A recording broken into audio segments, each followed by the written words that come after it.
Welcome to the Market Mystics podcast. I'm Joshua. I'm Kim. Let's dive in. Hey, everybody. Welcome back. Welcome. The topic today is a little bit up in the air. I'll just be honest. A little bit, but I feel like we talked about it right before this. We did a little bit. We just don't exactly know where to go with it. That's true. And then we just had a good laugh at some things. I'll tell you what, if there's one thing that we've been having to do lately, it is like adjust and look in other directions. And there can be humor in that. It can be hard, and there can be humor in it, and I prefer to find the humor in it. Yes, I think that's good. A good way to put it. Yeah, I think this is a good way to take it. But so I've been applying for some jobs around and looking within the cryptocurrency space because I enjoy that. But just looking in lots of different areas. But what's funny is because I've been looking in lots of different areas, you see the contrast in the way that people phrase things. And the cryptocurrency people, they know who they're going after. And so their posts are funny. They sometimes a bit edgy in what they put in their job descriptions. A little bit. I think it's funny because they're going after a different candidate. It's not a traditional financial system. That's not what they're building. And sometimes it's funny, and sometimes it's yeah, it's going to be hard for you to have any legitimacy the way you're marketing that. It would be hard. Yeah, but it was pretty funny. But I think that's a good, I think it's fun to pay attention to the way people are doing those things because that's what we look at. And especially younger generations, it's not as prim and proper all the time. There is a bit of I want to have fun while doing this too. And so sometimes it may go to the extreme, but sometimes it's great. It's just little subtleties here and there. But I have a question for you today, Kim. So I went through and I marked so for the first year of our podcast, all we did was talk about cryptocurrency. And we always started the day with market updates. And this is what Bitcoin, Ethereum, and then the top mover for 24 hours was doing. Who do you think the top mover in this 24-hour period was? Do you have our notes open? No, I don't. Okay, good. Well, then answer before you look. I think it was just the way you're asking it makes me think it's going to be somebody surprising. It's not going to be like a Bitcoin or Ethereum or XRP. No. But it is one Was it Safe Moon? No, it was not Safe Moon. Who was it? One more guess. Oh, dang it. Luna Classic? Yeah. Was it? Yeah. Yeah, Luna Classic was the top mover with up 130% in 24 hours. Holy cow. It might be worth what? 2/100ths of a penny now? Well, so this particular one I pulled because it was slightly higher than Luna Classic was USTC, Luna Classic stablecoin. And it's at 7 cents. Whoa. Yeah. That is major. It's pretty significant, honestly.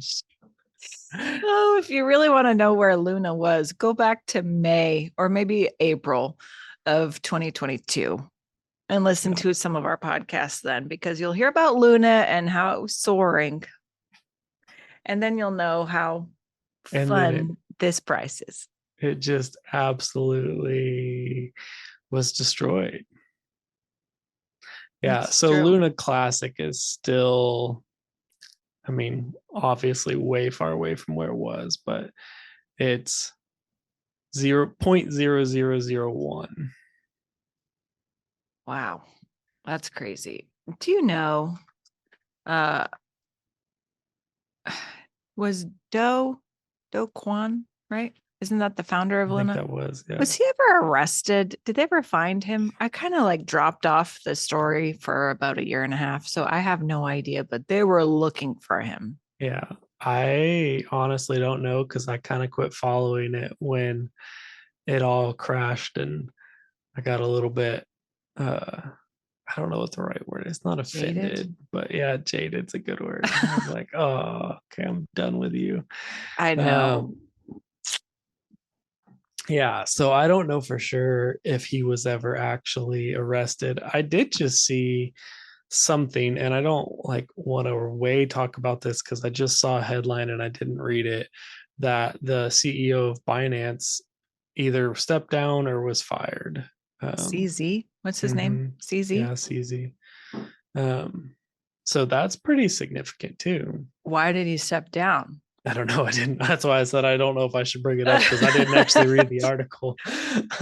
Ugh, all of But these big exchanges are having some of these things. Okay, but listen, the one that I haven't heard of doing that kind of stuff is Coinbase.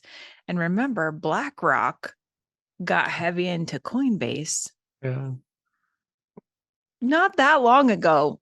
And they yet, shored up some of the crazy in it. Maybe I don't know. I don't know. But now Binance, okay, Binance is the top exchange globally, has been forever. You Mm. can't use it in the US. Sorry, American friends. I've tried. I get blocked. It doesn't work. Uh, but they have some major funds flowing through their exchange. So that's kind of wild. Yeah, And CZ has been pretty outspoken on social media for a long time, right? true. Hmm. Okay, I do see that Do Kwon from Terra just recently, like 2 days ago, looks like uh the extradition of him to the US has been approved by a court in Montenegro. Apparently that's where he was found. Mm. So So it's still in process. still in process. But they Um, found him because he was hiding for a while. yeah, He was eluding all of them.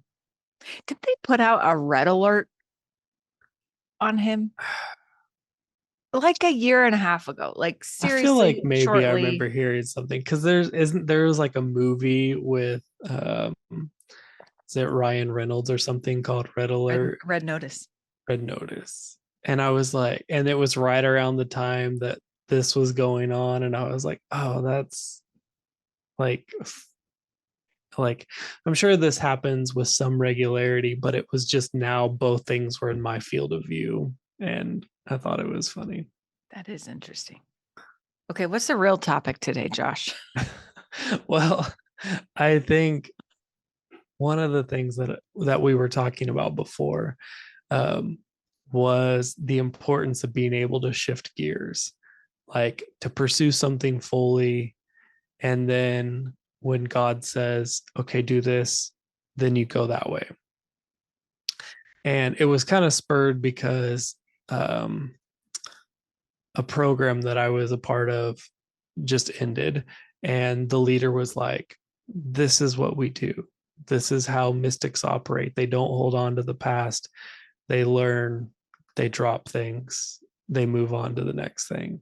Um, so, anyways, like we were talking about like how we've done that. Like there's been aspects in our life and aspects in our business where we've just totally shifted gears. And the podcast is a great example with that, where for the whole first year, all we did was talk about crypto and talk about different types of crypto and crypto news and um, there was all these different aspects of crypto that we talked about for a year, interviewing people about crypto and working on being involved in crypto projects and uh, educating people on crypto. And then one day we were praying about it and was like, I think we got to change the focus.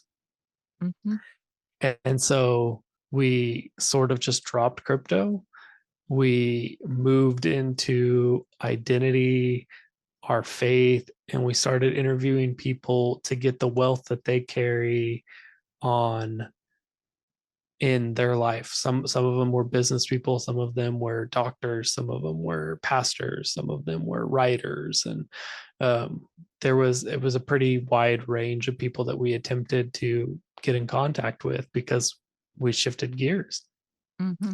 And I I don't know exactly what that means or anything, but I think I'm recognizing like, oh, yeah, we recognized the flow had changed and we jumped into what it was. And I don't exactly know what season 3 for the Market Mystics is going to be like. Um, I can tell you right now, we have no intention of stopping the podcast. Like we really enjoy what we do. We really enjoy our listeners. Um, yeah, it's really good, but it may shift a little bit. It may not be as um, faith focused, or maybe it'll be more. I don't know. Like we really haven't gotten a clear picture of what that is, but I think it's important to be able to say, okay, I'm going this direction, but be sensitive enough to hearing the voice of Father that if he says shift, move, adjust, that you're able to change even if it looks like going backwards. Yeah. Yeah. Uh, it's an interesting time to have this conversation. I was just telling Josh, um, my husband and I have been presented with like a new opportunity, kind of in the podcast realm and what we do, but in another one as well by some people that we don't really know. It's kind of bizarre. Um, but one of those things is I've been for the last, I don't know, like pretty heavy for the last 6 months or so.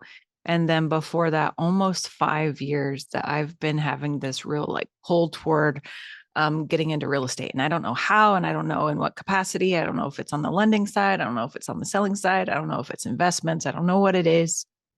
But there's something like stirring around in that. And in fact, I have a whiteboard just right there.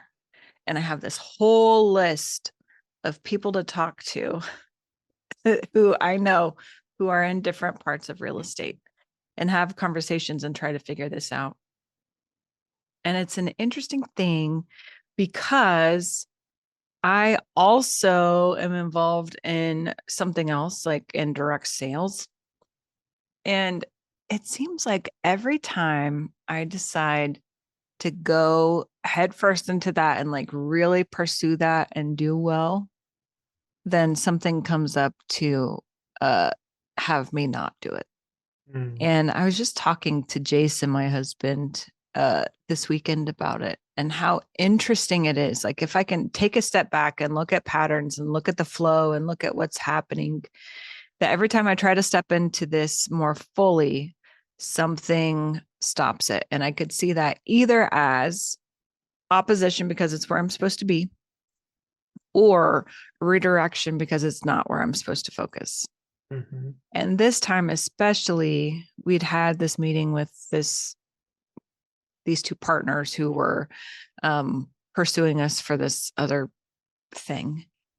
And it's like, okay, number one, we're being pursued, and that's fascinating in itself. And we could probably have a 4-part series on the pursuit of something.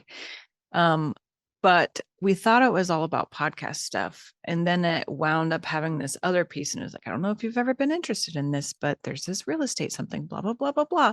And I'm like, oh, crap. You know what I mean? But immediately I can recognize there's this, it's an interesting thing because it's this pull that's been within me and it's being spoken into by someone I don't know and doesn't know that it's there. And sometimes it's hard to ignore those things. And I think it's hard to ignore because you're not supposed to ignore it. You know what I Mm. mean? So I'm excited to look into that further, but it feels like a big shift because I had also just last week decided I was going to pursue this other thing. I was going to give it a real good go. And then the next day we have this meeting and it's like pulling me back to this that my heart's been desiring. Mm. And I think you're right. I think there's something about being able to shift and move and recognize that flow. And obviously, I spent a lot of time kind of laying it before the Lord. I don't know how to say this because I don't do like normal prayer. I don't know. I'm not like, oh, Father God, you know.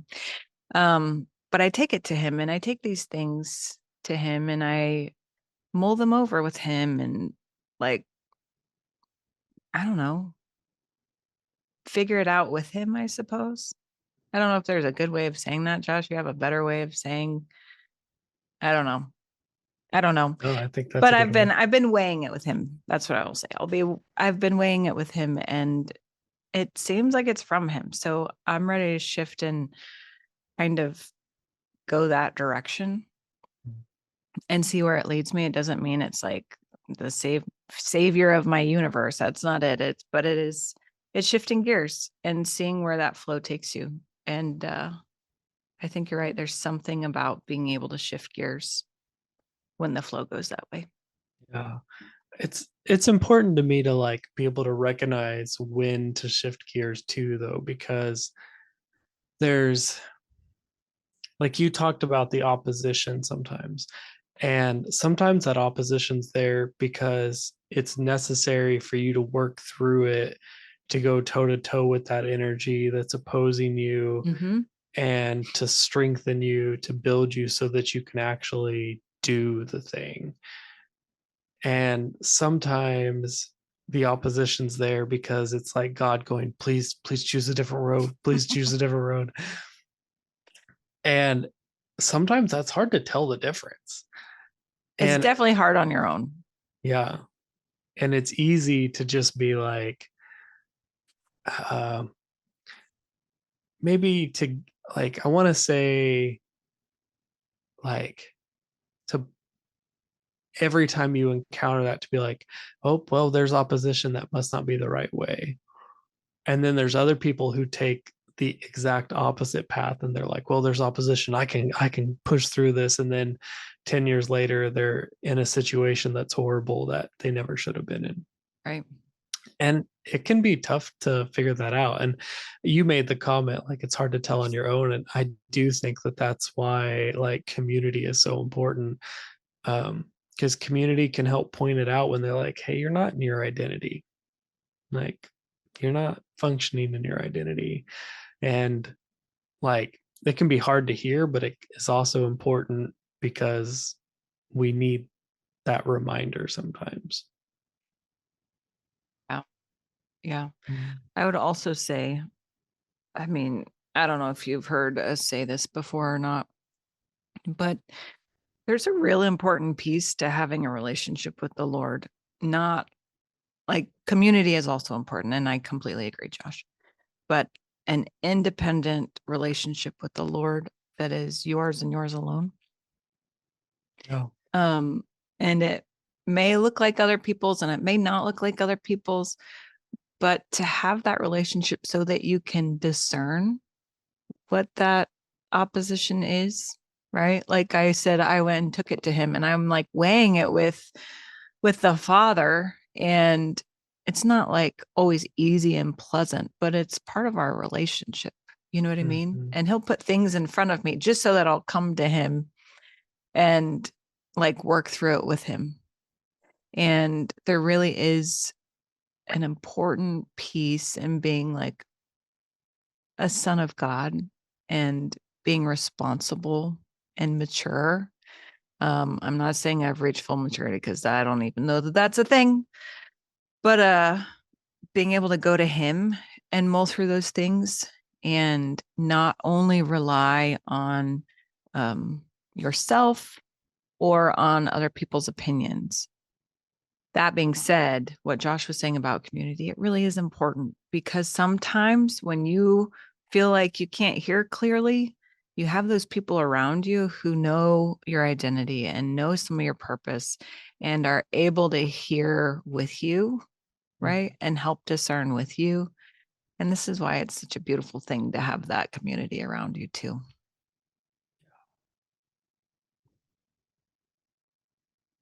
That's so good. Yeah. So how are you shifting, Josh? Well, we talked a little bit about